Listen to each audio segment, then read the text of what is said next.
жүргізушісі Айжан Сүйгенқызы. Рахмет, Майра Рысдәулетқызы. Таныстыра кетейін. Алдымызда тұрған үй жануарлары. Балалар үй жануарлармен ойнағанды өте қатты жақсы көреді және қызығады. Үй жануарларына қалай қамқорлық жасауға жетін және үй жануарларын бір-бірінен ажырата білуді. Үй жануарларына жылқы, алдымызда тұр, қой, сиыр, ешкі және түйе. Жылқыға мінсең, көлік ішсең, сусын.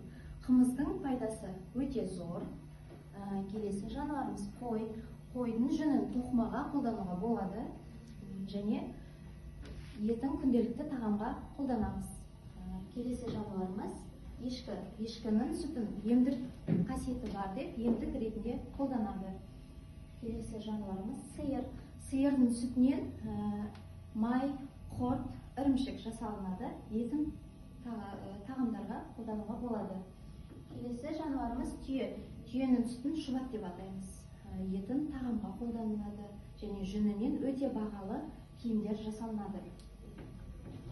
Балаларға алдымызда тұрған лампаның тек трафареттің үй жануарларының бейнесін ғана түсіріп қоймай, кейбір балалар қиялына ерік беріп күн салады, гүл салады.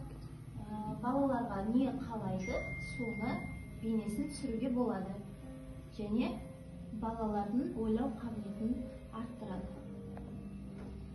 Келіп көрем десеңіздер, жақына көрсеңіздер